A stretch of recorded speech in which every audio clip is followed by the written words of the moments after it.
We're going to look at maximum overdrive. We're looking at, in the past couple of vlogs, some ideas on building your army, taking your list, utilizing the tactics differently, trying to get the most out of your model collection. We all have our player personality, and within this player personality, it dictates the type of models we like to run, the type of games that we like to play, the type of strategies that we employ. I'm there for the coronate glory. I'm going to run across the table, put you to the bolt pistol, chainsword, total martial glory. I mean, that's kind of 40K, the way I like to play. Also, on the opposite side, Eldar Tricknology, pushing that out. But that said, I want to get the most out of my models. I want to mix things up. I want to just try and experiment on the table. So sometimes I run my Eldar brutally direct.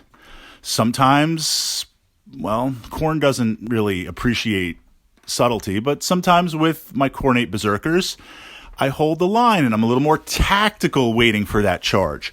So pushing up there for this toolkit, different ways for you to play your army. So maximum overdrive. And these tacticas are looking at it independent of gaming system, independent of rule set, so you can kind of plug and play and figure it out on your own. With the exception of historical wargaming. Historical wargaming like Chain of Command, World War II, for the most part, the forces are predetermined ahead of time because you're looking at a historical time period.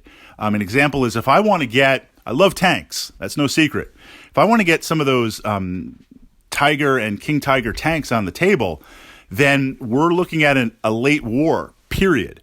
That means if I want to play those units, my infantry squads look radically different. My command structure looks radically different. If I want to play big squads, then I'm not going to have, that's early war. I'm not going to have those tanks. I'm going to be limited to some of the earlier, Panzer II, Panzer III. So historical war games, we're looking to recreate history on the table. We're asking that question, what if? When we switch over to narrative games, futuristic games, sci-fi games, fantasy games, so things are fair between you and your opponent, you often have some sort of buy-in. Battletech has a system called battle value. We agree, okay, let's play a 5,000 battle value game. If you want a really heavy, super powerful mech, that might be like 2,000 battle value. If I want to take a light mech that's very fast but has no armor, no guns, that might be like 400 battle value. The idea being that we can spend that currency, that in-game currency, have radically different lists, radically different armies, radically different composition, but it's kind of equal because we spent the same amount of points. So the idea of maximum overdrive means you analyze the phase of the game. Phases of the game, movement phase, then the shooting phase, then the physical attack phase, or move, psychics, shoot, assault, morale, or move, assault, shoot, if we're looking at other types of wargaming systems. And you take all your points and you say, I'm going to buy units that are the best in this one phase. They're the best in this one phase. And because they're the best, I'm going to use, when it's my turn to act within that phase, I'm going to use my best to overwhelm my opponent and gain the advantage in that phase. And there's no way they can resist it because I took all my power points, battle value, whatever, squad points, and put it into that. That doesn't mean in the other phases of the game you don't have abilities. They're just not directed. They're just not focused on. So ironically, with Warhammer 40,000, with my Chaos Space Marines, my World Eaters, and my Samhan Eldar, they use these two models. These are the primary operating models. So with my Samhan Warhost, I play jet bikes, I play Vipers, I play Wave Serpents, I play Grav Tanks. That's it. Everything is fast. Everything is mech'd up. I've taken everything and put it into that. Now, in the lore of Warhammer 40K, the craft world, you've got Wraith Lords, you've got support weapons, you've got ground troops, you've got other military assets, but I've chosen to select the ones and load them up in that movement phase. On the opposite end, my Cornate World Eater army, everything's in the assault phase. I'm taking units that just assault. They've got high volume of attacks. They've got special weapons. They move fast. I'm going to be hitting you as hard as I can. I've got some bolt pistols. I've got some plasma. I've got some other things that shoot in the list, but there's no heavy weapon teams. There's no powerful tanks. There's nothing that is going to overload in that phase. I've taken all of my resources and put it into the assault phase. The challenge here, though, is you're literally taking all your eggs and putting them in one basket. If you do face an army that can counter that phase for whatever reason, then you're in trouble because you got no backup. You got nothing else.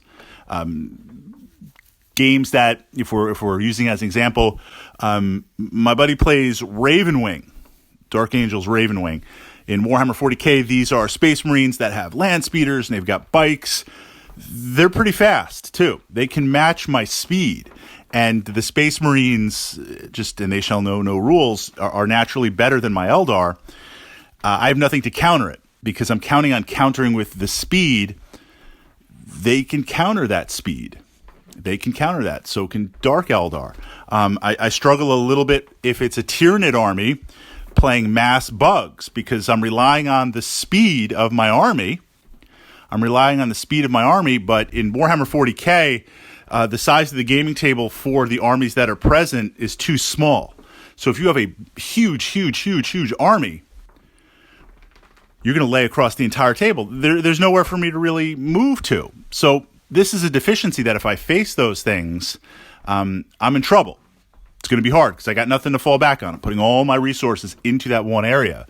My Cornate army, I struggle with certain Imperial Guard builds. I struggle with certain mass model builds. You know, if you just have a couple of IG tanks, but the rest of it is just guardsmen after guardsmen and just bodies after bodies and conscripts, those are a lot of models I got to chew through in the assault. I just don't. My chainswords are going to run out of Promethium. I just can't chew through them. I mean, I'm killing a lot of stuff every turn, but I'm taking losses on the volume of dice every turn. It's just you've just like piled literally plastic bodies on the table. I can't chew through that much. I can chew through regular stuff. I can chew through elite stuff. But that's where that army starts to fall apart. So an interesting tactic, taking everything, loading it all up in one area so your opponent cannot beat you, cannot resist you in that army phase of the game, and utilizing that again as another lens, as another way to try and play with your toys on the table and get the most out of the models that you own. Different ways to explore it, different ways to play it, and different ways just to mix it up every now and then. I mean, these secondary lists might not be the way that you always play your war game, but something new to explore and to be aware of in your toolkit. It exists for when you need to pull it out.